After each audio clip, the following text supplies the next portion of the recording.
السلام عليكم ورحمة الله وبركاته. إن الحمد لله نحمده ونستعينه ونستغفره ونعوذ بالله من شرور أنفسنا وسيئات أعمالنا. من يهده الله فلا مضل له ومن يضلله فلا هادي له، وأشهد أن لا إله إلا الله وحده لا شريك له، وأشهد أن محمدا عبده ورسوله. أما بعد، فأعوذ بالله من الشيطان الرجيم. كانوا قليلا من الليل ما يهجعون وبالأسحار هم يستغفرون.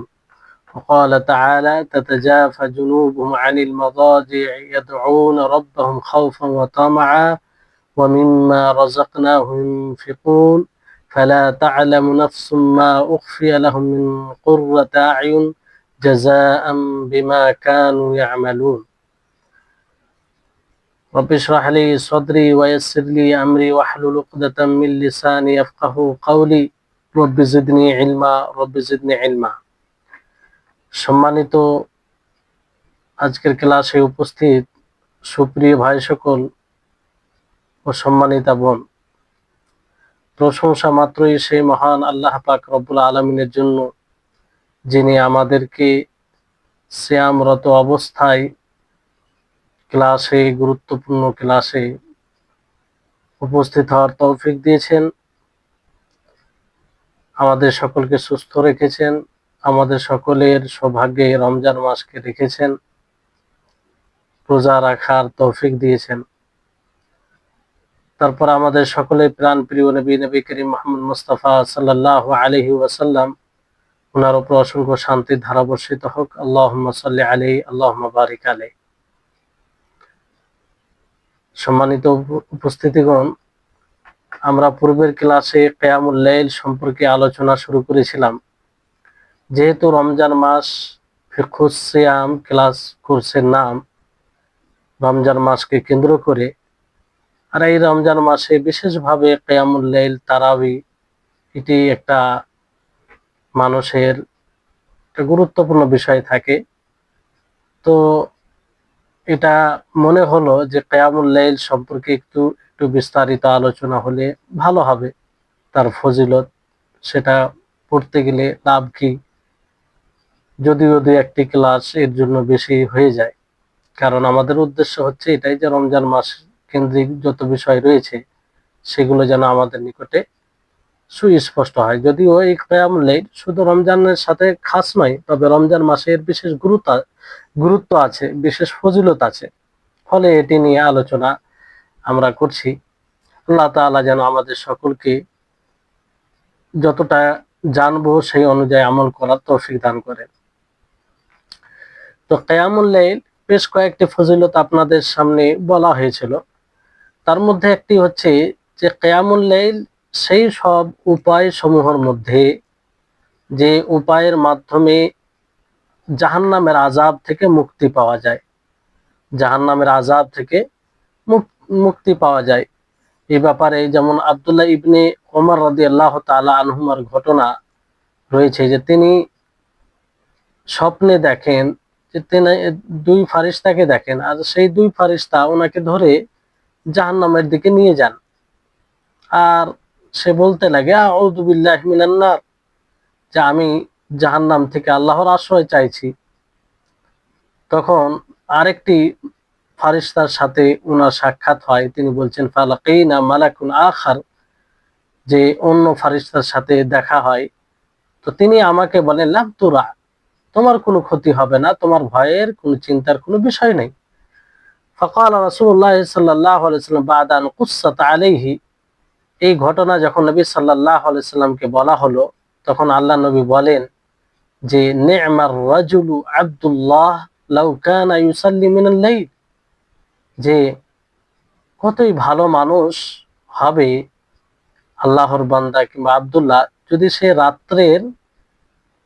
রাত্রে সালাত আদায় করে, অর্থাৎ কিয়ামুল লাইল করে। অর্থাৎ আব্দুল্লাহ বলতে আব্দুল্লাহ ইবনে ওমর, ফাকান ইবনে ওমর বা'দু লা ইয়ানামু মিনাল লাইলি ইল্লা কালিলান। আল্লাহু আকবার। আব্দুল্লাহ ইবনে ওমর তিনি তারপরে রাত্রে খুব অল্প সময় ঘুমাতেন, বেশিরভাগ সময়টা কিয়ামুল লাইল দ্বারা অতিবাহিত করতেন। তো এখান থেকে কয়েকটি বিষয় বোঝা যায়, ওলামাগণ বিদ্বানগণ বলেছেন যে এতে তো কিয়ামুল লাইলের ফজিলত বোঝা যাচ্ছে, যে সে জাহান্নাম থেকে মুক্তি দান করে। আর দ্বিতীয় বিষয় হচ্ছে যে এতে অনেক কল্যাণ রয়েছে।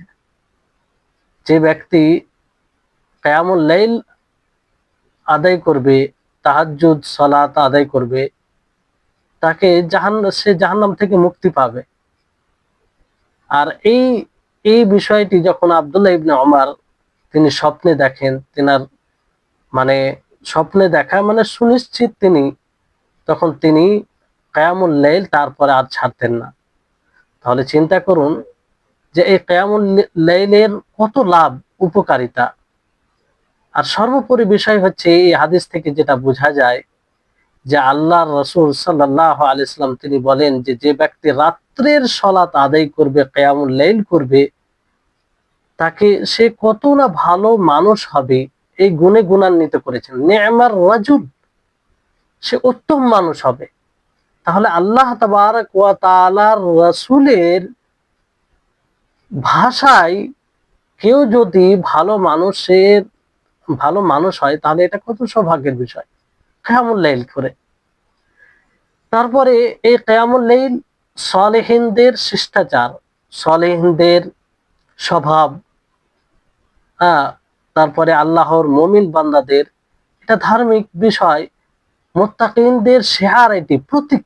তারা এটা করবে যারা মুত্তাকি প্রকৃত, এবং যারা আল্লাহপন্থী হবে, আল্লাহমুখী হবে, রবমুখী হবে, তাদের একটা মাদ্রাসা এটা, সেখান থেকে অনেক তারা উপকৃত হবে।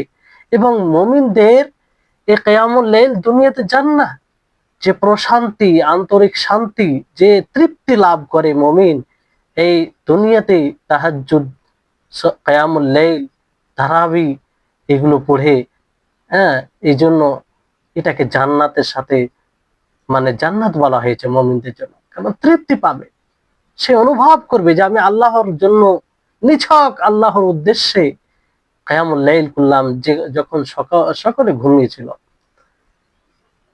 কারণ আল্লাহ তাবারক ওয়া তাআলা মুত্তাকিনদের যারা এই কিয়ামুল লাইল করে, রাত্রে সালাত করে, তাদের প্রশংসা করেছেন যে তারা অল্প সময় ঘুমায় আর সাহরির সময়ে আল্লাহর কাছে ইস্তেগফার করে, ক্ষমা চায়। সূরা জারিয়াত 17 নম্বর আয়াত।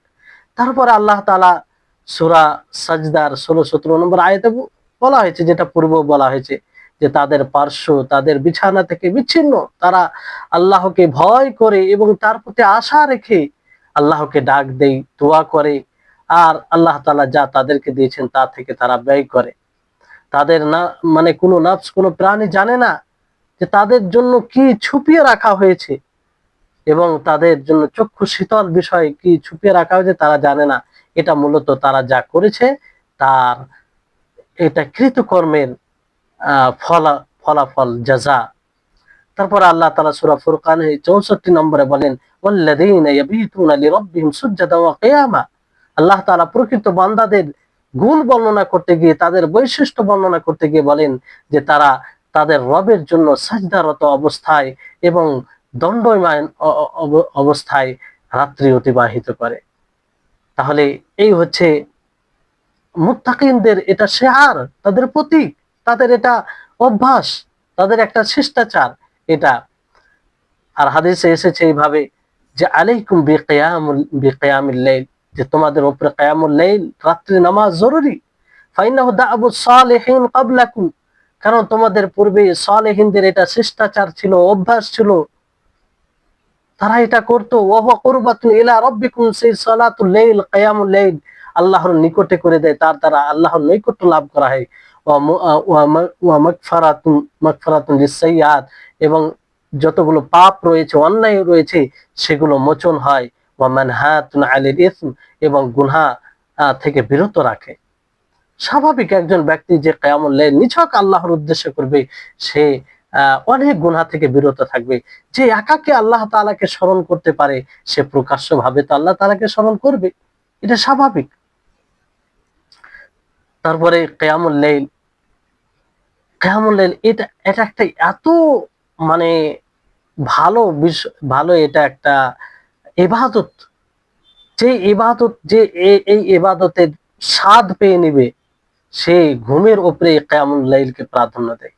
বিছানা থেকে সে এই কিয়ামুল লাইল আদায় করে আরাম অনুভব করে, প্রশান্তি লাভ করে, আর আল্লাহ তাবারক ওয়া তাআলার ভালোবাসা পায়, আল্লাহ তাআলার মেহবুব প্রিয় বান্দাদের অন্তর্ভুক্ত হয়। কি চমৎকার হাদিস রয়েছে, আপনারা শুনবেন অবাক হবেন যে এত ফজিলতপূর্ণ এই কিয়ামুল লাইল। হাদিসে নবী সাল্লাল্লাহু আলাইহি ওয়াসাল্লাম বলেন, আজিবা রব্বুনা মির রাজুলাইন, যে আমাদের রব, আমাদের প্রতিপালক দুই ব্যক্তিকে পছন্দ করেন। রাজুলিন সারা মিন রিতাইহি ওয়া লিহাফিহি মিন বাইনি হুব্বিহি ওয়া আহলিহি ইলা সালাহ, যে একজন ব্যক্তি সে নরম তুলতুলে বিছানা ছেড়ে, অতি নরম বিছানা ছেড়ে, আরামদায়ক বিছানা ছেড়ে তার প্রিয় স্ত্রী, প্রাণ প্রিয় স্ত্রী, তার পরিবার থেকে বিচ্ছিন্ন হয়ে সালাতের দিকে যখন যায়, ফায়াকুলুল্লাহ জাল্লা ওয়া আলা, তখন আল্লাহ তাআলা বলেন, উনজুরু ইলা আবদি, যে আমার এই বান্দার দিকে তাকাও, তার দিকে দেখো, সারা মিন ফিরাশিহি ওয়া বিতাইহি, যে সে নরম বিছানা, আরামদায়ক বিছানা, মধুর বিছানা ছেড়ে, মিন বাইনি হুব্বিহি ওয়া আহলিহি, তার প্রিয় স্ত্রী পরিবার থেকে আলাদা হয়ে, ইলা সালাতিহি, সে সালাতের দিকে ধাবিত হয়েছে, রাগবাতান ফিমা ইনদি, আমার নিকটে যা আছে তার আশা করে, মানে জান্নাতের আশা করে, নেয়ামতের আশা করে,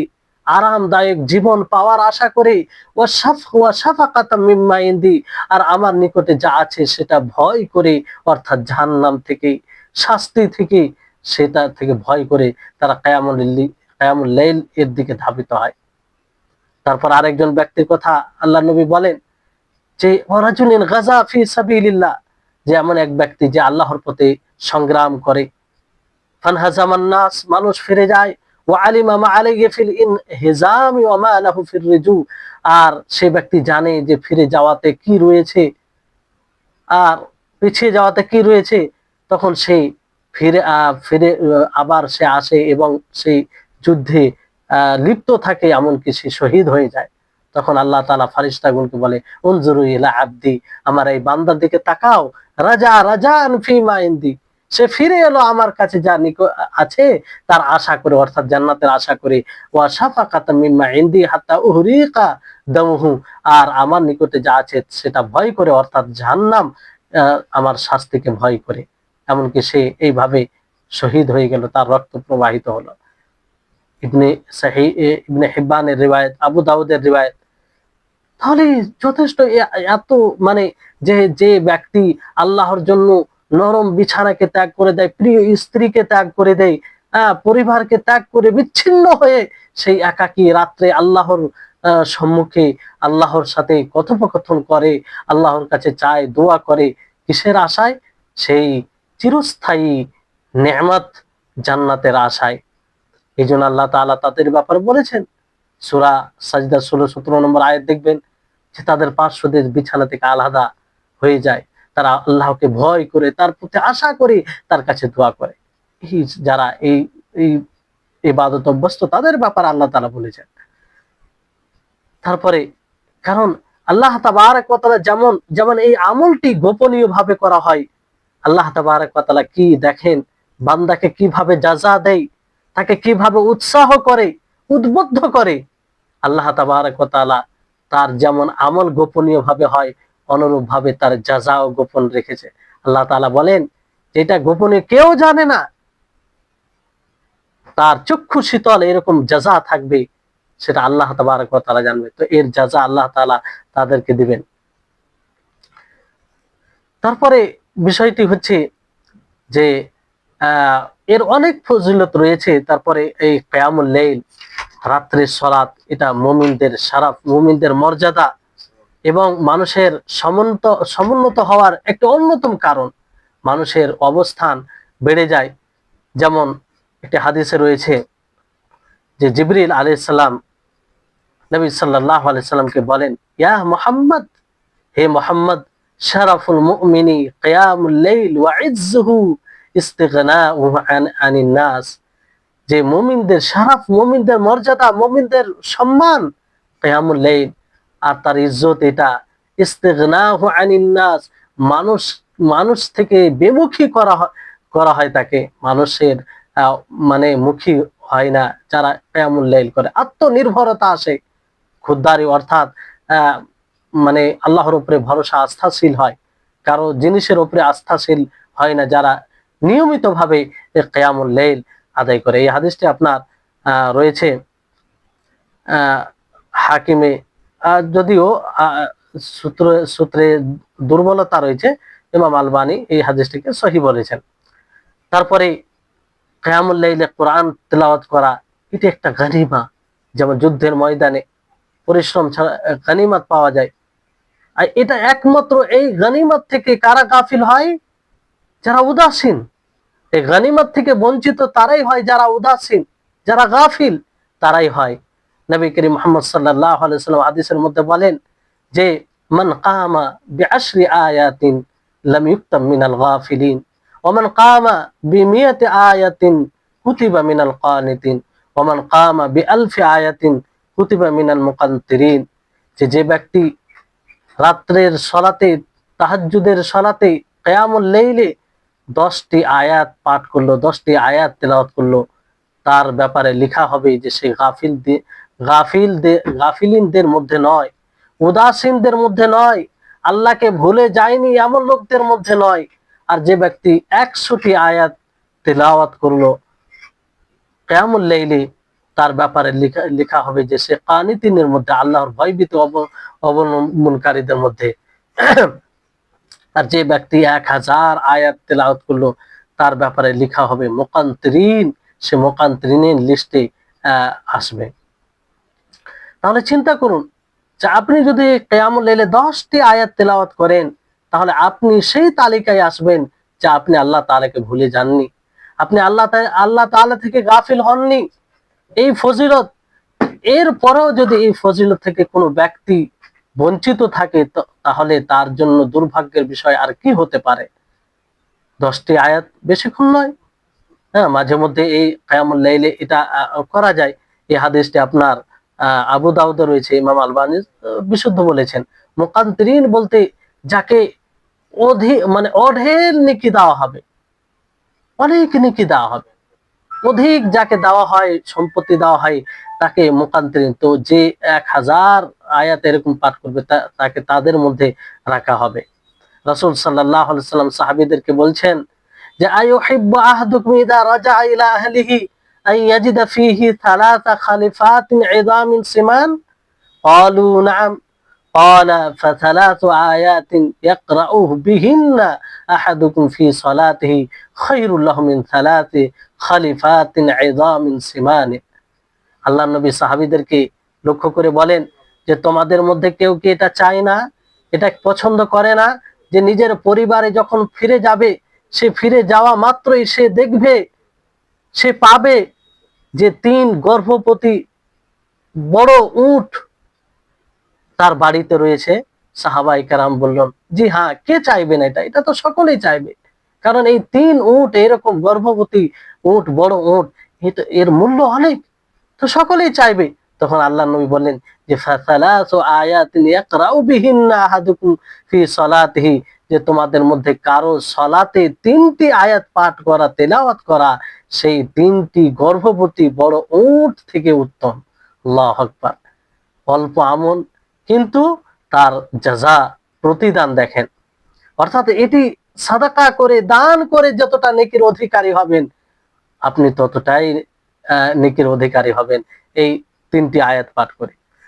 কিয়ামুল লাইল এটি মূলত বড় নিয়ামত। এই কিয়ামুল লাইলে আপনি এক অপরের সাথে প্রতিযোগিতা করতে পারেন, আগে বেড়ে যাওয়ার চেষ্টা করতে পারেন, ঈর্ষা করতে পারেন, হিংসা বলতে ঈর্ষা করতে পারেন।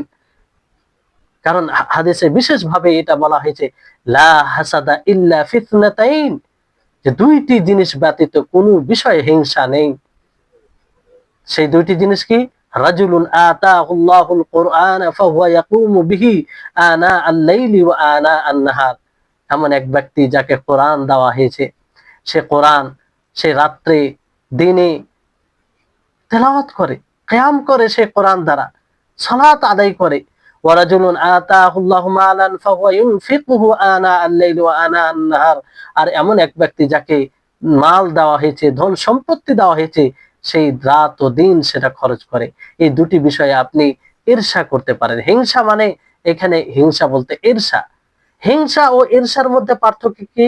আরবিতে এটাকে গিবতা বলা হয়। একটা হচ্ছে হাসাদ আর একটা হচ্ছে গিবতা। হাসাদে এটা হয় যে আপনি যার প্রতি হিংসা করবেন, আপনি আশা করবেন তার নেয়ামতটা যেন সেই নেয়ামত থেকে যেন বঞ্চিত হয়ে যায়, তার নেয়ামত নষ্ট হয়ে যায়। কাউকে যদি ধন সম্পত্তি দেওয়া হয় আর আপনি হিংসা করেন, তো সেখানে এই অর্থটা আসবে যে যার প্রতি আপনি হিংসা করছেন তার ধন সম্পত্তি যেন ধ্বংস হয়ে যায়, সে বঞ্চিত হয়ে যায়, এরকম একটা আশা থাকবে। এটাকে বলা হয় হিংসা। কিন্তু এর সাথে তা নয়। আপনি ভাববেন যে তাকে মাল দিয়েছেন আল্লাহ তাআলা, আল্লাহ তাআলা তাকে তো, তাতে আমার কোনো অভিযোগ নেই, কিন্তু আমিও যেন ধনী হতে পারি, আমিও যেন ধনী হতে পারি, এটাকে বলা হয় গিবতা, ঈর্ষা। তো এটা এই ইবাদতে জায়েজ রয়েছে, ইবাদতে জায়েজ রয়েছে, বরং উত্তম, বরং উত্তম। সম্মানিত উপস্থিতিগণ, তারপরে কিয়ামুল লাইল, আল্লাহ তাবারক ওয়া তাআলার শুকরিয়া আদায়ের একটি দিক রয়েছে। তার অসংখ্য নিয়ামত রয়েছে, সেই নিয়ামতের শুকরিয়া আদায় করা হয়। নবী করিম মুহাম্মদ সাল্লাল্লাহু আলাইহি সাল্লাম তিনি কিয়াম করতেন, এতটা কিয়াম করতেন, এতটা লম্বা কিয়াম করতেন যে তিনার পা ফুলে যেত। তো সাহাবায়ে কেরাম বলেন, কাদ গাফারাল্লাহু লাকা মা তাকাদ্দামা মিন যামবিকা ওয়া মা তাআখার, যে আল্লাহ তাআলা তো আপনার পূর্বের সমস্ত গুনাহ মাফ করে দিয়েছেন, এত কষ্ট কেন করছেন, এত লম্বা কিয়াম কেন করছেন, যার কারণে আপনার পা ফুলে যাচ্ছে? তখন তিনি বলেন, আফালা আকুনু আবদান শাকুরা, আমি কি আল্লাহর শুকরগুজার বান্দা হব না? আমি কি আল্লাহর কৃতজ্ঞ বান্দা হব না? সম্মানিত উপস্থিতিগণ, নবী সাল্লাল্লাহু আলাইহি সাল্লামকে দেখুন যে তিনি আল্লাহর শুকরিয়ার্থে এই কিয়ামুল লাইল আদায় করতেন, সালাতুল লাইল আদায় করতেন। হ্যাঁ, শুকরিয়ার্থে আল্লাহ নবী স্পষ্ট ভাবে বললেন, আফালা আকুনু আবদান শাকুরা, আমি কি আল্লাহর কৃতজ্ঞ বান্দা হব না? তো রাসূল সাল্লাল্লাহু আলাইহি সাল্লামের জীবনীতে তো আমাদের উত্তম আদর্শ রয়েছে, উত্তম নমুনা রয়েছে। তা আমাদেরও এই কিয়ামুল লাইল সাধ্য অনুযায়ী বেশি বেশি করে পড়া উচিত। তারপরে এই কিয়ামুল লাইল শুরু হয় এশা সালাতের পরেই, সেই ফজর পর্যন্ত থাকে। এটা আপনি শুরু রাত্রেও পড়তে পারেন, মধ্য রাত্রেও পড়তে পারেন, শেষ রাত্রেও পড়তে পারেন। এই কিয়ামুল লাইল বলতে এশার পর থেকে শুরু হয়ে যায়। এই জন্য বলি, যারা প্রাথমিক অবস্থায় এই কিয়ামুল লাইল পড়তে চায় তারা শুরু থেকে শুরু করুক, সহজ থেকে কঠিনে যাবে। এশার পর যখন আপনি ঘুমাবেন তখন আপনি কম করে শুরু করুন, 2 রাকাত, 4 রাকাত, 6 রাকাত, 8 রাকাত, এইভাবে ধীরে ধীরে আপনি মানে নিজের গতিকে বাড়াবেন। তো শুরু রাত্রে যদি পড়ে নেন, এটা আপনার জন্য সহজ হবে। যখন আপনি পড়তে পড়তে অভ্যাস হয়ে যাবেন, এর স্বাদ পেয়ে যাবেন, তখন আপনি চেষ্টা করবেন যে মধ্যরাত্রে, তারপর আপনি মধ্যরাত্রে পড়ার চেষ্টা করবেন। মধ্যরাত্রে যখন আপনার পড়ে একটা অভ্যাস হয়ে গেল, তখন আপনি তারপরে শেষ রাত্রে পড়বেন। এইভাবে এই কিয়ামুল লাইল পড়তে পারেন। অনেকেই ভাবে যে এই কিয়ামুল লাইল বলতে শেষ রাত্রে পড়তে হবে, শেষ রাত্রে জরুরি নয়। অনেকেই ভাবে যে 12টার পরেই পড়তে হবে, এরকম বিষয় নয়। কিয়ামুল লাইলের সময় এশা সালাতের পরে শুরু হয়ে যায়। আপনি যদি এশা সালাত 8টার সময় পড়ে নেন, 8টার পরে যে এশা সালাতের পরে সুন্নাতে রাতেবা রয়েছে, সেটা পড়ে আপনি কিয়ামুল লাইল করতে পারেন, কোনো সমস্যা নেই। তবে উত্তম সময় হচ্ছে রাত্রের শেষ অংশ, রাত্রের শেষ অংশ পড়া উত্তম। তবে এই ক্ষেত্রে একটি নীতিমালা মনে রাখবেন, যে আমলের ক্ষেত্রে যেটা যার সাধ্যে যেটা রয়েছে তার জন্য সেটাই উত্তম। আম ভাবে বলা যেতে পারে যে রাত্রের তৃতীয়াংশ শেষ শেষ শেষ রাত্রে পড়া এটা উত্তম। কিন্তু কোনো ব্যক্তি যদি মধ্য রাত্রে পারে আর শেষ রাত্রে না পারে, শেষ রাত্রে পড়ার ইচ্ছা করলে দেখা গেল সে পারে না, ঘুমিয়ে থেকে যায়, তো তার জন্য বলবো যে মধ্যরাত্রেই পড়া উত্তম।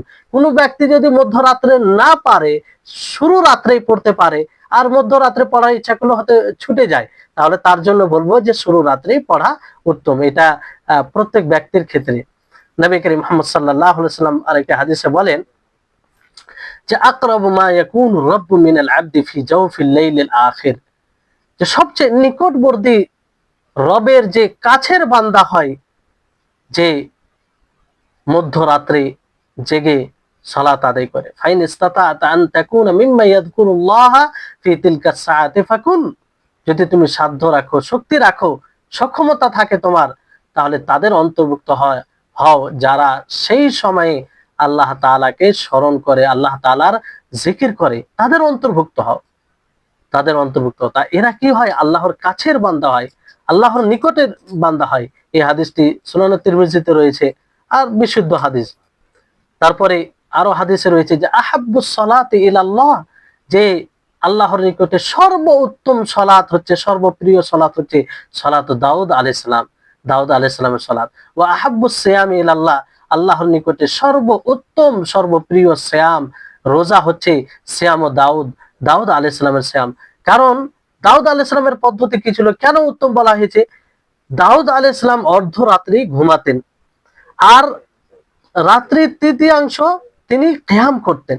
কি করতেন? কিয়াম করতেন। আর ষষ্ঠাংশ তিনি ঘুমাতেন, মানে পরে অর্ধরাত্রি ঘুমানোর পরে তার তৃতীয়াংশ তিনি কিয়াম করতেন, আর ষষ্ঠাংশ তিনি ঘুমাতেন। আর তিনি একদিন রোজা রাখতেন, একদিন ইফতার করতেন। এই জন্য দাউদ আলাইহিস সালামের সিয়াম, দাউদ আলাইহিস সালামের সালাত তাহাজ্জুদের উত্তম বলা হয়েছে। যে এই হাদিসে আপনার সহিহ বুখারী, সহিহ মুসলিম মুত্তাফাক আলাইহি রিওয়ায়াত। রাসূল সাল্লাল্লাহু আলাইহি সাল্লাম বলেন যে ইয়ানজুলু রাব্বুনা তাবারাক ওয়া তাআলা কুল্লা লাইলাতিন ইলাস সামাঈদ দুনিয়া হিনা ইয়াবকা সুলুসুল লাইলিল আখির ইয়াকুলু মান ইয়াদউনি ফাআস্তাজিবু লাহু মান ইয়াসআলুনি ফাউতিয়াহু মান ইস্তাগফিরুনি ফাআগফির লাহু। কি চমৎকার হাদিস! এই হাদিসগুলো আমাদেরকে উৎফুল্ল করে, বড় আনন্দ দেয় যে আল্লাহ তাবারক ওয়া তাআলা এত বড় সুযোগ দিয়েছেন আমাদেরকে। আল্লাহ তাআলা, রাসূল সাল্লাল্লাহু আলাইহি ওয়াসাল্লাম বলেন যে আমাদের প্রতিপালক রব, তিনি প্রত্যেক রাত্রে আসমানি দুনিয়ায় আসেন, অবতরণ করেন, যখন রাত্রের তৃতীয়াংশ বাকি থাকে। তিনি বলেন মাইয়াদউনি ফাস্তাজিবু লাহু, আছে কোন এমন বান্দা যে আমার কাছে দোয়া করবে, আমি তার দোয়াকে কবুল করব। মাইয়াসআলুনি ফাউতিয়াহু, আছে কোন বান্দা যে আমার কাছে চাইবে, আমি তাকে দেব। মাইয়াস্তাগফিরুলি ফাআগফির লাহু, আছে আমার কোন বান্দা যে আমার কাছে ক্ষমা চাইবে, আমি তাকে ক্ষমা করব। সম্মানিত উপস্থিতিগণ, একবার চিন্তা করুন, সেই মহান আল্লাহ তাআলা, তার কোনো প্রয়োজন নেই, তিনি সর্ব জিনিস থেকে মুখাপেক্ষীহীন, তিনি মুখাপেক্ষী নয়, কিন্তু তিনি কতটা দয়ালু, তিনি বান্দার উপরে কত রহিম, যার কোনো দয়ার শেষ নেই, যে তিনি নিজে বান্দাদেরকে ডাক দেয়, বান্দাদেরকে আহ্বান করে, বলে যে আছো কোন গুনাহগার বান্দা, গুনাহ করেছো, পাপ করেছো, আমার কাছে ক্ষমা চাইলে আমি ক্ষমা করব। আছে কোন বান্দা যে সমস্যায় আছে, আমি সমস্যার সমাধান করব। কিন্তু বড় দুর্ভাগ্যের বিষয় যে আমরা আল্লাহর ডাকে সাড়া দিই না। আল্লাহ তাআলা দেওয়ার জন্য প্রস্তুত, কিন্তু আমরা নেওয়ার জন্য প্রস্তুত নয়। এটা আমাদের ব্যর্থতা, এটা আমাদের অলসতা। আর এর মধ্যে আমরা অভিযোগ করি যে আল্লাহ এই দেয় না, ওই দেয় না, অনেক বিষয় বলে থাকি যে দোয়া করি কিন্তু দেয় না। কিন্তু বলুন, আল্লাহ তাবারক ওয়া তাআলার এগুলো বাণী, এটা কি মিথ্যা হবে? কখনো হবে না। আপনি যদি সঠিক মতো চেয়ে থাকেন আল্লাহর কাছে, অবশ্যই দেবেন। এটা আল্লাহ তাআলার প্রতিজ্ঞা, আল্লাহ তাআলার ওয়াদা। তাহলে এই কিয়ামুল লাইল করলে আপনি এই সময়টা পাবেন। যারা অভ্যস্ত তারা কত সৌভাগ্যশীল যে প্রতিদিন এই সুযোগ পায়, প্রতিদিন তারা আল্লাহর ডাকে সাড়া দেয়, প্রতিদিন আল্লাহর যখন সে নিচে আসমানে আসে ডাক দেয়, তখন সেই ডাকে তারা লাব্বাইক উপস্থিত বলে নিজের সমস্যাকে বলে তারা নিজের সমস্যার সমাধান করে। কিন্তু যারা করে না, তারা এটা থেকে বঞ্চিত থাকে, তাদের জন্য এটা খুব ভারী হয়। তারপরে যে বিষয়টি খেয়াল রাখতে হবে কিয়ামুল লাইল সম্পর্কে, যে কিয়ামুল লাইলের নির্ধারিত কোনো সংখ্যা, সংখ্যা বলতে আপনি যত বেশি পড়তে পারেন, তবে 11 রাকাত পড়াটাই উত্তম, 11 রাকাত পড়াটাই উত্তম। কারণ আল্লাহ নবী মুহাম্মদ সাল্লাল্লাহু আলাইহি সাল্লাম তিনি 11 রাকাত পড়তেন। আয়েশা রাদিয়াল্লাহু তাআলা আনহা থেকে সুস্পষ্ট হাদিস রয়েছে যে তিনি 11 রাকাতের অধিক পড়তেন না। আরেকটা হাদিসে রয়েছে 13 রাকাত, সেটা 2 রাকাত আর এদিকে মিলিয়ে সেটা 13 রাকাত হয়। তো উত্তম হচ্ছে যে আপনি 11 রাকাত পড়বেন, বাকি যদি আপনার ইচ্ছা হয় আরো পড়েন তো সমস্যা নেই, এটা প্রশস্ত বিষয়। হাদিসের মধ্যে রয়েছে আপনি কিয়ামুল লাইলে কিভাবে পড়বেন, 2 রাকাত করে পড়বেন। সালাতুল লাইলি মাসনা মাসনা ফাইদা খাশিয়া আহাদুকুম আস-সুবহা সাল্লা রাকাতান ওয়াহিদাতান তুতিরু লাহু মা ক্বাদ সাল্লা। যে আপনি রাত্রে নামাজ 2 রাকাত, দিনের নামাজও 2 রাকাত পড়তে হবে। আর তোমাদের মধ্যে যখন কেউ ভয় করবে সকাল হওয়ার, ফজর হওয়ার, তখন 1 রাকাত পড়ে বিতর করে নিবে। পূর্বে যা নামাজ পড়েছে সব তখন বেজোড় হয়ে যাবে। কারণ রাত্রের নামাজ, শেষ নামাজ কি হবে? বেজোড় হবে, বিতর হতে হবে। তারপর উম্মুল মুমিনিন আয়েশা রাদিয়াল্লাহু তাআলা আনহা তিনি বলেন যে ওই কথা যেটা আপনাদেরকে বললাম যে তিনি 11 রাকাতের বেশি পড়তেন না। তা এইগুলো সব বিশুদ্ধ হাদিস দ্বারা প্রমাণিত। তারপরে কিয়ামুল লাইলের ক্ষেত্রে যে বিষয়টি মনে রাখতে হবে সেটা হচ্ছে যে আমাদেরকে ঘুমানোর পূর্বে দৃঢ় নিয়াত করতে হবে, সংকল্প করতে হবে, যে রাত্রে উঠে কিয়ামুল লাইল সালাত আদায় করব। তাহলে এতে কি হবে? সহজ হবে, আল্লাহ তাআলা উঠার তৌফিক দিবেন। আর এতে ঘুমে থাকা অবস্থাতেও সে নেকির অধিকারী হবে। যেমন হাদিসে বলা হয়েছে যে মা মিন ইমরিন তাকুনু লাহু সালাতুন বিলাইলিন ফাগালাবাহু আলাইহা নাওমুন ইল্লা কাতাবাল্লাহু লাহু আজরা সালাতিহি ওয়া কানা নাওমুহু সাদাকাতান আলাইহি। যে কোনো ব্যক্তি যে যার সালাত রাত্রে হবে, যদি ঘুম তার উপরে প্রাধান্যতা পায় তাহলে তার জন্য তার সালাতে নেকি লেখা হয়, এবং নিদ তার জন্য সাদাকা, তার জন্য কি হয়? সাদাকা হয়, হাদিয়া তার জন্য। ঘুমিয়েও সে নেকি পাবে যদি সে নিয়ত করে ঘুমায়, নিয়ত করে ঘুমায়। তাই জন্য সালাত থেকে যখন ঘুম থেকে উঠবে সালাতের জন্য রাত্রে, তো সর্বপ্রথম ঘুমকে চেহারা থেকে দূর করবে, সেটা উযু করে এটা সেটা করে।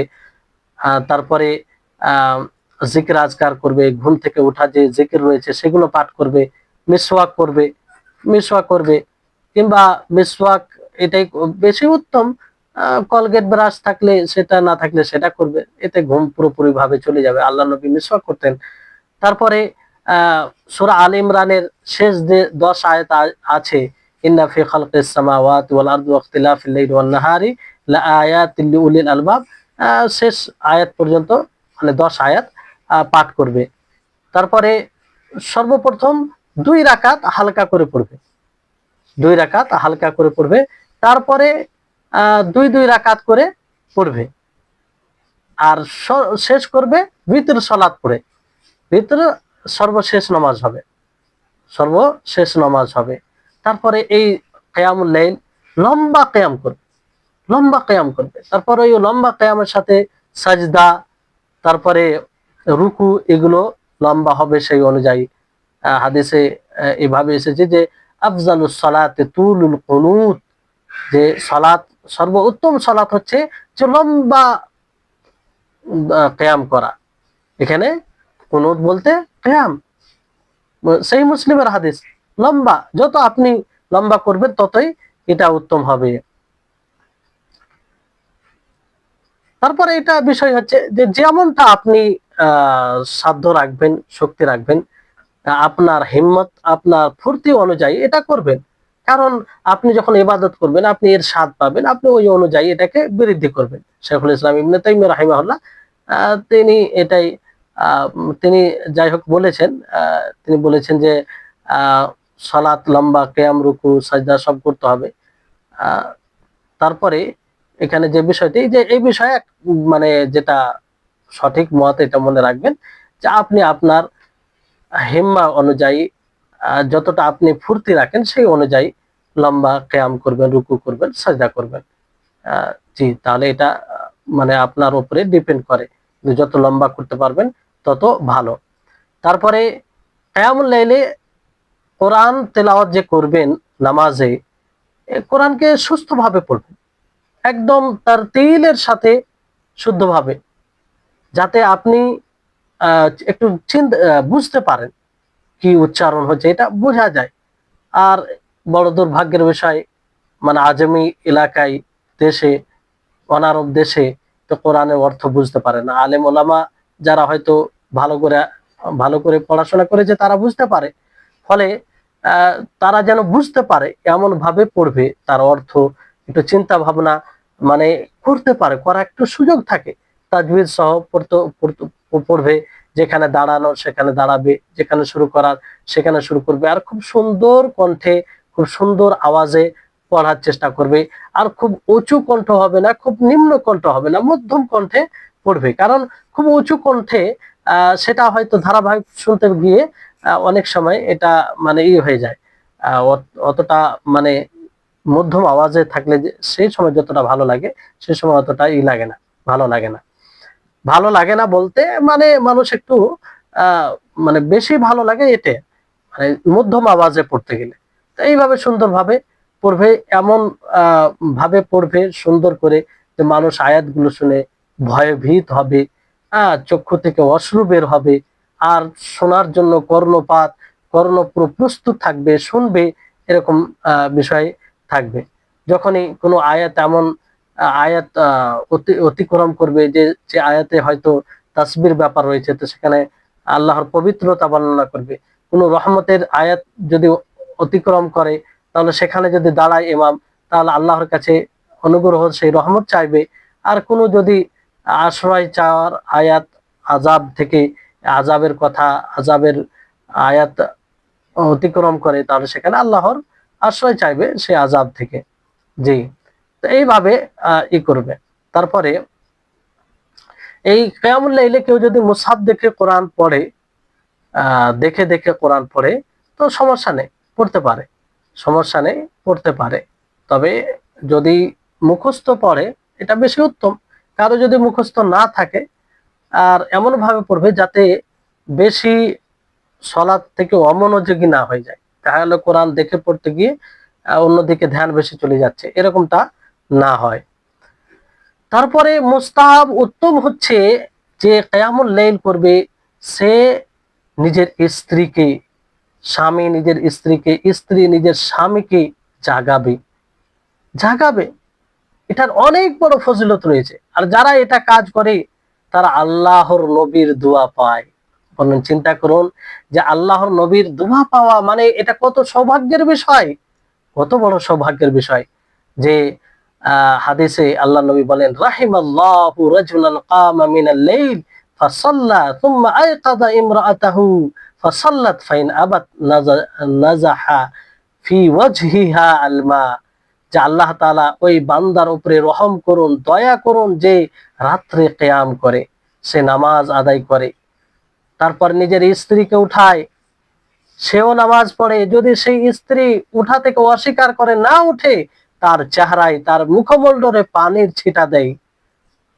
তারপরে আল্লাহ নবী দোয়া করছেন সেই স্ত্রীর উপরে, সেই মহিলার উপরে, মহিলার জন্য, যে ওয়া রাহিমাল্লাহু ইমরাআতান কামাত মিনাল লাইল, যে আল্লাহ তাআলা সেই মহিলার উপরে, সেই সৌভাগ্যশীল স্ত্রীর উপরে রহম করুন যে রাত্রে উঠে কিয়াম করে, ফাসাল্লাত, তারপরে নামাজ পড়ে, সুম্মা আইকাযাত যাওজাহা, তারপর সে স্বামীকে জাগায়, স্বামীকে জাগ্রত করে, ফাসাল্লা, সেও নামাজ পড়ে।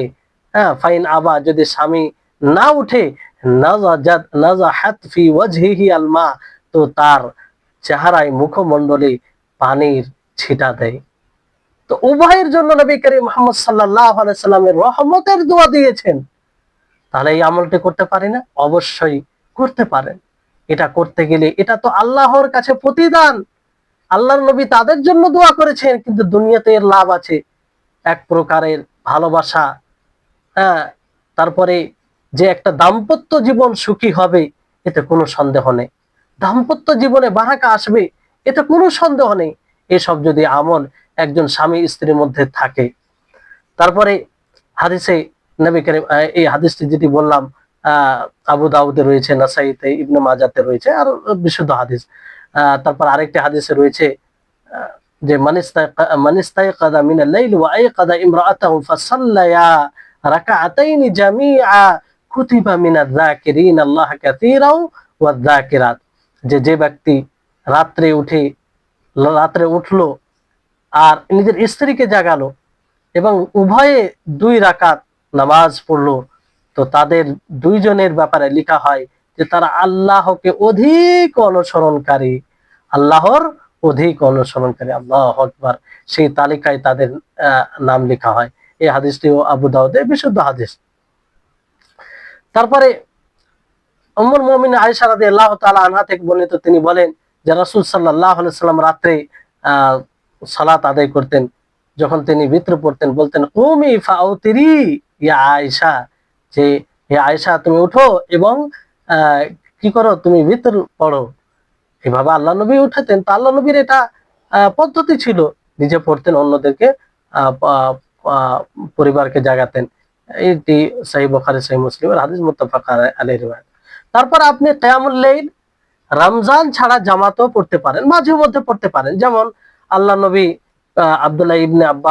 কখনো আব্দুল্লাহ ইবনে আব্বাস জামাতে পড়েছেন আল্লাহ নবীর সাথে, কখনো আব্দুল্লাহ ইবনে মাসউদের সাথে, মাসউদকে নিয়ে, কখনো হুযায়ফা। তো আপনি বাড়িতে কোনো সময় জামাতে পড়তে পারেন, তবে এটা নিয়মিত আপনি পদ্ধতি বানাবেন না। একদম নিয়মিত ভাবে জমাতে রমজান ছাড়া এটা পদ্ধতি বানাবেন না, মাঝে মধ্যে জমাতে পড়ে নিলে কোনো অসুবিধা নেই। তারপরে বিষয়টি হচ্ছে যে যদি ধরেন সলাতে ঘুম আসে, তন্দ্রা আসে, ধরেন কেউ রাত্রে সলাতের জন্য উঠলো, তন্দ্রা আসছে, ঘুমে ডিস্টার্ব করছে, তো সে যেন কিয়ামুল লাইল ছেড়ে একটু ঘুমিয়ে যায়, যাতে তার ঘুমটা পরিপূর্ণভাবে চলে যায়। কারণ নবী করিম মুহাম্মদ সাল্লাল্লাহু আলাইহি ওয়াসাল্লাম বলেন ইদা নাআসা আহাদুকুম ওয়া হুয়া ইউসাল্লি ফালইয়ারকুদ হাত্তা ইয়াযহাবা আনহু আন-নাওম ফাইন্না আহাদাকুম ইদা সাল্লা ওয়া হুয়া নাইস লা ইয়াদরি লাআল্লাহু ইস্তাগফিরু ফায়াসুব্বু নাফসাহু। যে যখন তোমাদের মধ্যে কেউ ঘুমাবে, তন্দ্রা আসবে, ঢুলন মানে যেটাকে বলা হয় তন্দ্রা, ঘুমের পূর্বে যেটা ঘুম ভাব হয়, তো সে কি করবে, ঘুমিয়ে যাবে যাতে তার ঘুমটা পরিপূর্ণ হয়ে যায়। কারণ ঘুমন্ত অবস্থায়, তন্দ্রা অবস্থায় যদি নামাজ পড়ে, তাহলে সে আল্লাহর কাছে ইস্তেগফার করতে গিয়ে কখনো নিজেকে গালি দিয়ে বসবে, কারণ ওই সময় সে মুখ দিয়ে কি উচ্চারণ করে নিজেও অনুভব করতে পারে না। এই হাদিসটি আপনার রয়েছে সহিহ বুখারী সহিহ মুসলিমের হাদিস, মুত্তাফাক আলাইহি রিওয়ায়াত। আরেকটি রিওয়ায়াত রয়েছে যে যখন তোমাদের মধ্যে কেউ উঠবে, তো আর কোরআন মানে শুদ্ধভাবে উচ্চারণ হবে না, কিসের কারণে, ঘুমের কারণে, তো সে যেন ঘুমিয়ে যায়, এই হাদিসও আপনার সহিহ মুসলিমের হাদিস। জি, তো নিশাত মানে ফুর্তির সাথে এই নামাজ পড়তে হবে, ফুর্তির সাথে। হাদিসে এসেছে যে লিউসাল্লি আহাদুকুম নিশাতাহু ফাইদা ফাতারা ফালিয়াকুদ, যে তোমাদের মধ্যে কেউ যেন ফুর্তি অবস্থায় নামাজ পড়ে, যদি এরকম ঘুম ভাব হয় তাহলে সে ঘুমিয়ে যাবে। এটাও সহিহ বুখারী সহিহ মুসলিমের হাদিস। তারপরে কিয়ামুল লাইল যখন আদায় করবেন আপনি, কিয়ামুল লাইল পর অধিকভাবে দোয়া করবেন, সেই সময় দোয়া করবেন, কারণ সেই রাত্রের শেষাংশে যদি পড়েন তা উত্তম সময়, আপনারা শুনলেন সেটা ব্যাপারে। আর মুমিনদের বৈশিষ্ট্য যে তারা সাহরির সময় মানে ওই সময় দোয়া করে, ওয়াল মুস্তাগফিরিনা বিল আসহার, যে তারা সাহরির সময় সেই শেষ রাত্রে ইস্তেগফার করে, আর তারা কম ঘুমায়। আর নবী করিম মুহাম্মদ সাল্লাল্লাহু আলাইহি ওয়াসাল্লাম হাদিসের মধ্যে বলেন যে ইন্না ফিল লাইলি লা সাআতান লা ইউয়াফিকুহা রাজুলুন মুসলিমুন ইয়াসআলুল্লাহা খায়রাম মিন আমরি দুনিয়া ওয়াল আখিরাতি ইল্লা আতাহু ইয়্যাহু ওয়া যালিকা কুল্লা লাইলাতিন, যে রাত্রে কিছু সময় আছে, যে সময় সময় অনুযায়ী যে সময় যদি কোনো মানুষ পায়, কোনো মুসলিম পায়, আর সেই সময়ে আল্লাহর কাছে কোনো কল্যাণ চাই, দুনিয়ার মধ্যে দুনিয়া ও আখিরাতের কোনো কল্যাণ চাই, তাহলে আল্লাহ তাআলা তাকে সেটা দেবে। আর এটা প্রত্যেক রাত্রে, মানে প্রত্যেক রাত্রে এমন একটা সময় আছে যে সময়ে আল্লাহর কাছে চাইলে সেটা আল্লাহ তাআলা গ্রহণ করবে, তাকে দিবেন। তো এটি হাদিস। তাহলে এটা কোন সময় হতে পারে? আপনি যে সময় দোয়া করবেন সেটাই সময় হতে পারে। তো এটা মানে নিশ্চিত যে এই দোয়া কবুল হবে। তারপরে এই হাদিসটা আপনার সহিহ মুসলিমের হাদিস। রাসূল সাল্লাল্লাহু আলাইহি ওয়াসাল্লাম আরেকটি হাদিসে বলেন যে ইয়ানজিলু রাব্বুনা তাবারাক ওয়া তাআলা কুল্লা লাইলাতিন ইলাস সামাই দুনিয়া হিনা ইয়াবকা সুলুসুল লাইল, যেটা আপনাদেরকে পূর্বে হাদিস বলা হলো যে আল্লাহ তাবারাক ওয়া তাআলা রাত্রের শেষ অংশে আসমানে দুনিয়া অবতরণ করেন এবং বলে যে আছে কোনো বান্দা আমার কাছে দোয়া করবে, আমি তার ডাকে সাড়া দেব, তার দোয়া কবুল করব। যে আছে কোনো বান্দা আমার কাছে চাইবে, আমি তাকে দেব। আছে আমার কোনো বান্দা যে আমার কাছে ক্ষমা চাইবে, আমি তাকে ক্ষমা করব। তারপরে কিয়ামুল লাইল যারা এটা আদায় করে তারা যেন নিয়মিত সবসময় আদায় করে, মানে অভ্যাস বানিয়ে নেয়। আর এটা যেন কোনো অবস্থায় না ছাড়ে, যদিও কোনোদিন ছুটে যায় তো তার কাজা করে নেই। মানে এটা মানে মুস্তাহাব, উত্তম হবে আর কি, উত্তম হবে কোনো কারণ বশত প্রয়োজনীয় কারণ ছাড়া আলাদা বিষয়, কিন্তু অকারণে যেন না ছাড়ে। তবে এর অর্থ এটা নয় যে পড়তে গেলে প্রত্যেক রাত পড়তে হবে, ছাড়া যাবে না। কারণ এই ব্যাপারে এই ধারণা অনেক মাও খালাদের মাঝে থাকে যে তাহাজ্জুদের সালাত পড়তে গেলে প্রত্যেক রাত্রে পড়তে হবে, না হলে এক আধ দিন পড়ে কোনো লাভ নেই। এটা ভুল ধারণা। আপনি যখন ইচ্ছা, যখন আপনার শরীর সাথ দিল পড়তে পারেন, অবশ্যই আপনি তার নেকি পাবেন। তবে উত্তম হচ্ছে যারা অভ্যাস বানিয়ে নিচ্ছে তারা যেন অকারণে না ছাড়ে, এই বিষয়টি। এর অর্থ এটা নয় যে মাঝে মধ্যে পড়লে সেটার কোনো ফলাফল নেই, এরকম বিষয় নেই, এরকম বিষয় নেই। এই জন্য হাদিসে বলা হয়েছে যে খুযু মিনাল আমালি মা তুতিকুন ফাইনাল্লাহা লা ইয়ামাল্লু হাত্তা তামাল্লু ওয়া ইন আহাব্বাল আমালি ইলাল্লাহি মা দামা ওয়া ইন কাল্লা, যে তোমরা সাধ্য অনুযায়ী আমল করো, যতটা শক্তি রাখো, আল্লাহ তাআলা ক্ষান্ত হন না, মানে সওয়াব দিতে, প্রতিদান দিতে ক্ষান্ত হন না যতক্ষণ না তোমরা ক্ষান্ত হয়ে যাও। আর আল্লাহর নিকটে সবচেয়ে প্রিয় আমল হচ্ছে যেটা সব সময় করবে, যদিও কম হয়, যদিও কম হয়, যেটা সব সময় আমল করবে সেটা বেশি প্রিয় আল্লাহর নিকটে। তো এটা খেয়াল রাখতে হবে যে সব সময় করার চেষ্টা করতে হবে। এদেশটি আপনার সহিহ বুখারী সহিহ মুসলিমের হাদিস। তারপর আয়েশা রাদিয়াল্লাহু তাআলা আনহা তিনি বলেন যে কানা রাসূলুল্লাহ সাল্লাল্লাহু আলাইহি ওয়াসাল্লাম ইদা আমিলা আমালান আসবাতাহু ওয়া কানা ইদা নামা মিনাল লাইলি আও মারিদা সাল্লা মিনান নাহরি 12 রাকাতা। যে রাসূল সাল্লাল্লাহু আলাইহি ওয়াসাল্লাম যেটাই আমল করতেন তিনি সব সময় করতেন, ওটা বাকি রাখতেন, অব্যাহত রাখতেন। আর রাত্রে যখন ঘুমিয়ে যেতেন কিংবা অসুস্থ হয়ে যেতেন তো তিনি দিনে 12 রাকাত পড়তেন, দিনে 12 রাকাত পড়তেন। হাদিসে রয়েছে যে যে ব্যক্তি কোনো কারণে ঘুমিয়ে থেকে গেল কিংবা কোনো কারণবশত, তো সেটা যদি ফাকারা আমি ফিমা বাইনা সালাতিল ফজর ওয়া সালাতিজ যুহরি কুতিবা লাহু কাআন্নামা কারাহু মিনাল লাইল, তো ফজর সালাত ও যোহর সালাতের মাঝে যদি পড়ে তাহলে তার জন্য রাত্রে যতটা পড়ার নেকি রয়েছে সেটা লেখা হবে। সেটা কি হবে? লেখা হবে, মানে রাত্রের নেকিটা লিখে দেওয়া হবে। কোনো কারণে ছুটে গেল, যারা পড়ে নিয়মিতভাবে, এবার পড়া হলো না, তো জোহর ও ফজর ও আসরের জোহরের মধ্যে যদি পড়ে নাই তাহলে তার জন্য নেকি লিখে দেওয়া হবে, নেকি লিখে দেওয়া হবে। যে এই হাদিসটি আপনার সহিহ মুসলিমে রয়েছে। তারপরে আপনার কিয়ামুল লাইলে যে বিষয়গুলো সহযোগী হবে আর কি, সহজ করবে, যে এই বিষয় অবলম্বন করলে আপনি সহজে সে কিয়ামুল লাইল করতে পারেন, সেই বিষয়গুলো কি?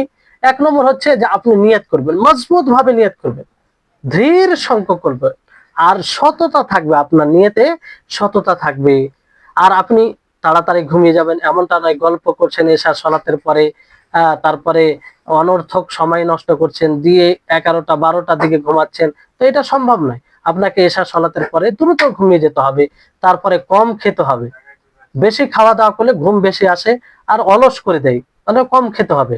তারপর দিনে ওই রকম যদি আপনার প্রয়োজনীয় কাজ থাকে তাহলে ভিন্ন বিষয়, অনর্থক মানে খুব কঠিন কাজ করে নিজেকে ক্লান্ত করবেন না যেটাতে আপনার কোনো উপকার নেই। তাহলে এইভাবে আর আপনি দিনে সামান্য একটু কাইলুলা করবেন, মানে সামান্য ঘুমাবেন, আধা ঘন্টা এরকম ঘুমাবেন। হ্যাঁ, যে দুপুরে খাবার পর যদি এটা ঘুমান তাহলে রাত্রে আপনার ঘুমের ভাবটা কম আসে কিংবা রাত্রে উঠতে সহযোগী হবে।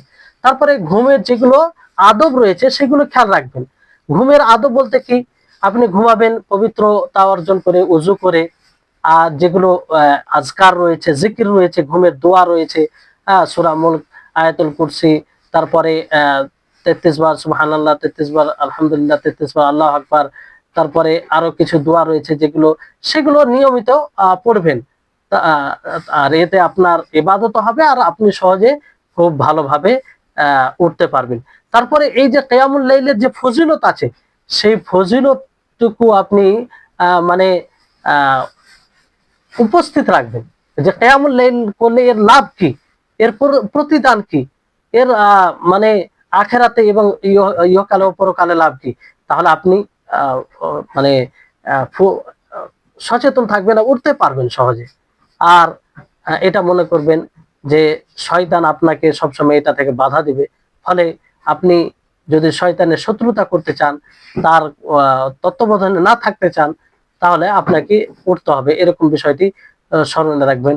আর সালাফে সালেহিনদের যে নীতিমালা, তারা যেভাবে জীবন যাপন করতো, তারা যে কিয়ামুল লাইলের ব্যাপারে তাদের অবস্থান কি ছিল, কতটা পরিশ্রমী তিনারা ছিলেন। আর দাবুস সালেহিন বলা হয়েছে যে সালেহিনদের ব্যাপারে, সালেহিন নেক সৎ মানুষদের এটা শিষ্টাচার। তো এগুলোকে আপনি স্মরণে রাখবেন, তাহলে সহজে আপনি এই কিয়ামুল লাইল এর জন্য উঠতে পারবেন, পড়তে পারবেন। তারপরে সালাতুত তারাবি, এটা কিয়ামুল লাইল ফি রমজান, রমজানে সালাতুত তারাবি, নও রমজানে জামাতে হয়, তো এটাকে সালাতুত তারাবি বলা হয়। এটা কেন এই নাম দেওয়া হয়েছে? এই নাম এই জন্য দেওয়া হয়েছে যে কারণ এখানে মানে সকলে তারা প্রথমে জমা হয়েছিল উমর রাদিয়াল্লাহু তাআলা আনহুর জামানায়, উমর রাদিয়াল্লাহু তাআলা আনহুর জামানায়। তো প্রত্যেক দুই সালামের মাঝে আরাম করতেন। কি করতেন? আরাম করতেন। কিংবা 4 রাকাতের পরে আরাম করতেন। তো তারপরে লম্বা কেরাত করতেন। তো এই জন্য এটা তারাবি নাম পড়ে গেছে। তারাবি বলতে আরাম করা, মানে ওই কারণে এর এই নামাজের নাম তারাবি পড়েছে। এই তাহলে এই তারাবির নামকরণ কি, যে সর্বপ্রথম যখন ওমর রাদিয়াল্লাহু তাআলা আনহুর জামানায় একত্রিত হয়, তো প্রত্যেক দুই সালামের মাঝে আরাম করতেন, কিংবা 4 রাকাতের পরে একটু আরাম করতেন, আবার লম্বা কেরাত করতেন, ফলে এর নাম তারাবি পড়েছে। তাহলে এটা এটা কিয়ামুল লাইল, এটা কিয়ামুল লাইল। সালাতুত তারাবি বলতে ভিন্ন নামাজ তা নয়, বাস পার্থক্য যে জামাতে হয়। আর জামাতে রমজান মাসে হয়, এটা নবী করিম মুহাম্মদ সাল্লাল্লাহু আলাইহি সাল্লাম থেকে প্রমাণিত। তারপরে সালাতুত তারাবি এটা সুন্নাহ, এটা সুন্নাহ রাসূল সাল্লাল্লাহু আলাইহি সাল্লাম থেকে প্রমাণিত এবং সাহাবীদের আমল থেকে প্রমাণিত। আর উম্মত, সমস্ত উম্মত সালাফদের মধ্যে যতগুলো মানুষ ওলামা এবং ভালো লোক কত হয়েছেন, সকলের এটা মানে এটাকে গ্রহণ করেছেন। কারণ আল্লাহ নবী রমজান মাসে 3 দিন অথবা 2 দিন অথবা 3 দিন জামাতে পড়িয়েছিলেন, তারপর বের হননি কেন? ফরজ হয়ে যাওয়ার আশঙ্কায় বের হননি। তাহলে এখান থেকে আল্লাহ নবীর এই ফেল থেকে এটা বোঝা যাচ্ছে যে এটা আল্লাহ নবী থেকে প্রমাণিত। তারপরে এই তারাবির সালাতের আজের তার নেকি অনেক রয়েছে, এটা মাগফিরাতের কারণ। এবং বিশেষ করে আপনি লাইলাতুল কদর রমজান মাসের শেষ দশকে পড়বেন, তার ফজিলত আরো মানে গুরুত্ব আরো বেড়ে যায়। কারণ যে রাত্রে লাইলাতুল কদর থাকবে, সেই রাত্রে আপনি ইবাদত করছেন। তো এই লাইলাতুল কদর মানে এই কিয়ামুল রমজান ব্যাপারে কি বলা হয়েছে? তারাবির ব্যাপারে, মান কামা রমজান ঈমানান ওয়া ইহতিসাবান গুফিরা লাহু মা তাকাদ্দাম মিন যামবি, যে ব্যক্তি রমজান মাসের কিয়াম করলো ঈমানের সাথে এবং সওয়াবের আশায়, তো তার পূর্বের গুনাহ ক্ষমা করে দেওয়া হয়, তার পূর্বের গুনাহ ক্ষমা করে দেওয়া হয়। তাহলে এটা একটা মানে ঈমান বলতে কি, যে এই এই কথা সত্যায়ন করা যে এটা হক এবং এটা অনুসরণ, আর আল্লাহ তাআলা এটা মাশরু করেছেন, এর প্রতি উদ্বুদ্ধ করা হয়েছে।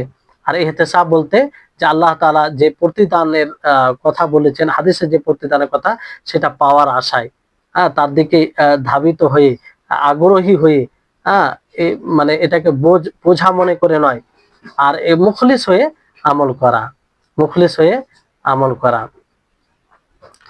তারপরে আরেকটি বিষয় এখানে মনে রাখতে হয় যে অনেক সময় অনেক রমজানে যেহেতু উমরার ফজিলত রয়েছে, উমরা রমজানে উমরা করা মানে নবী সাল্লাল্লাহু আলাইহি সাল্লামের সাথে উমরা করা সমতুল্য, এরকম বলা হয়েছে, বিশেষ ফজিলত রয়েছে। তো যারা উমরা করতে যাবে তাদের দ্বারা তো যেন এই কিয়ামুল লাইল না ছুটে, এটা খেয়াল রাখবে।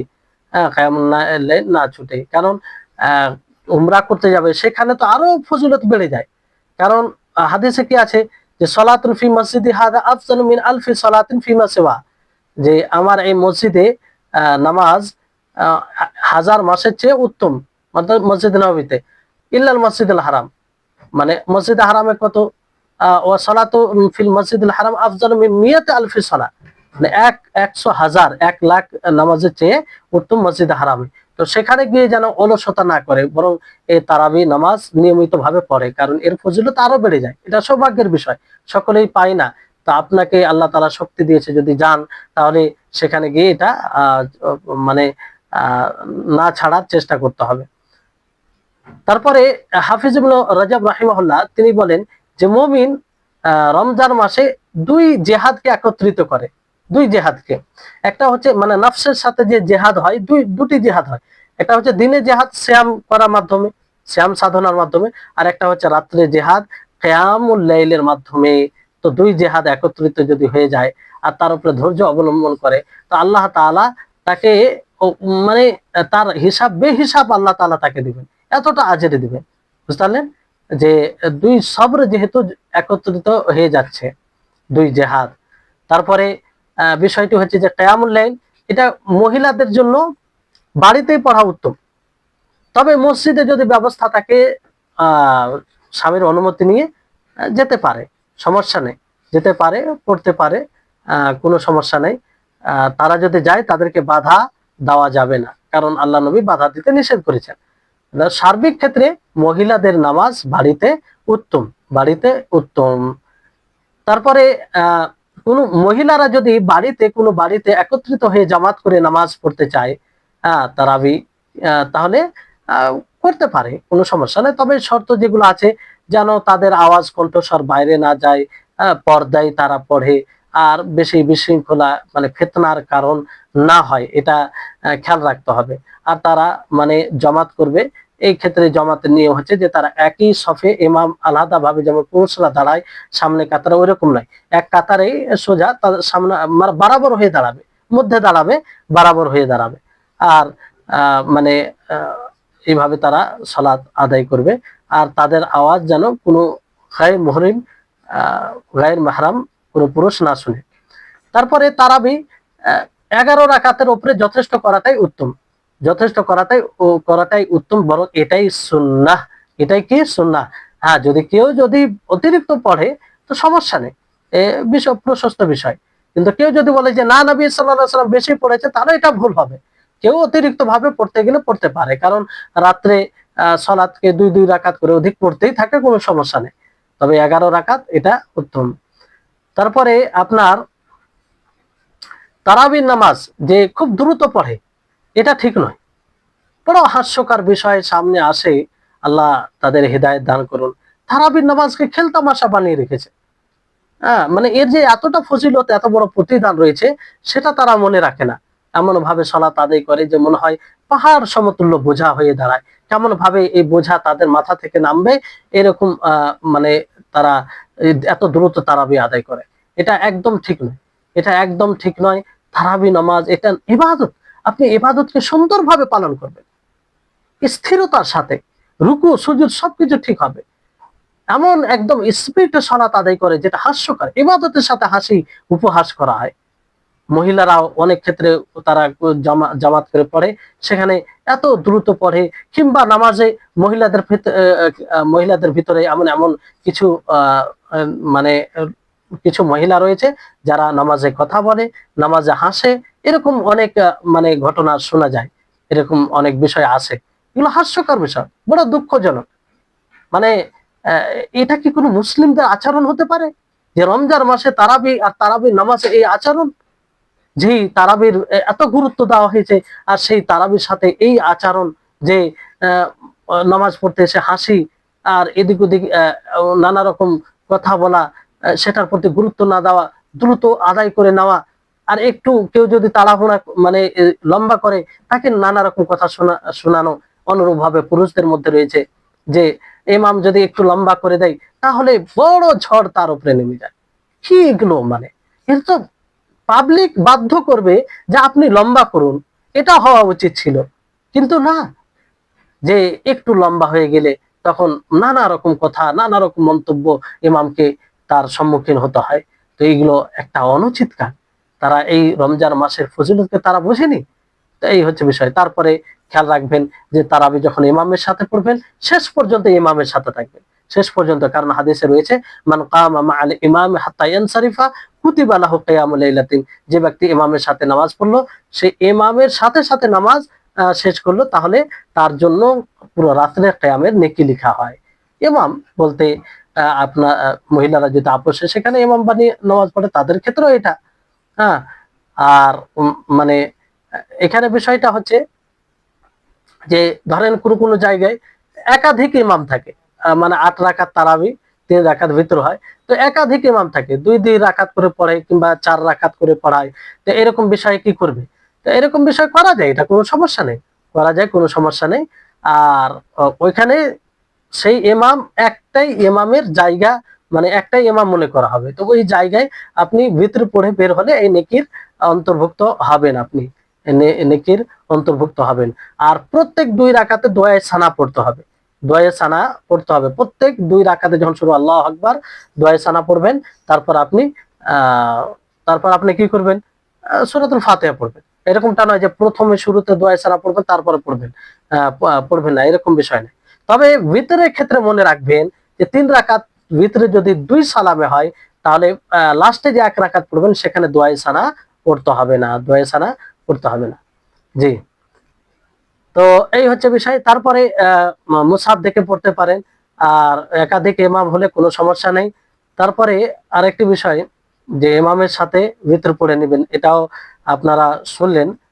আর কিয়ামের পরে ভিতর পড়ে নিলেন, তারপর আপনার ইচ্ছা জাগলো তো পড়তে পারেন, সমস্যা নেই, পড়তে পারেন। কোনো জায়গায় যদি ২০ রাকাত তারাবি হয়, তারা ৮ রাকাত না পড়ে, তাহলে আপনি ইমামের সাথে পড়তে গিয়ে ২০ রাকাত পড়ে নিতে পারেন। মূল ৮ রাকাত ভাবলেন, তারপর অতিরিক্ত হিসাবে পড়ে নেবেন ইমামের সাথে পড়ার জন্য, তাকে যাতে ওই ফজিলতের অন্তর্ভুক্ত হয়। কিন্তু যদি তারা ৮ রাকাতকে অপছন্দ করে, তো এই জায়গায় অনেক সময় যদি কোনো ফিতনার আশঙ্কা না থাকে, তাদেরকে আমলের দিক দিয়ে শিক্ষা দেওয়ার জন্য ৮ রাকাত পড়ে বের হয়ে যাওয়াটা মানে উত্তম হবে, যাতে ওরাও বুঝতে পারে যে আল্লাহ নবীর নীতি ছিল ৮ রাকাত পড়া, ৮ রাকাতকে ঘৃণা করা এটা সঠিক নয়। এই শিক্ষা দেওয়ার জন্য এটা করা যেতে পারে। তারপরে আপনার তারাবির নামাজে ধরেন এটা অনেক বিষয় আছে, যাতে আপনারা বুঝে যান। আজকে এই বিষয়টি শেষ করে দিই, কারণ ফের আবার এই বিষয় নিয়ে বেশি কয়েকটি কথা আছে।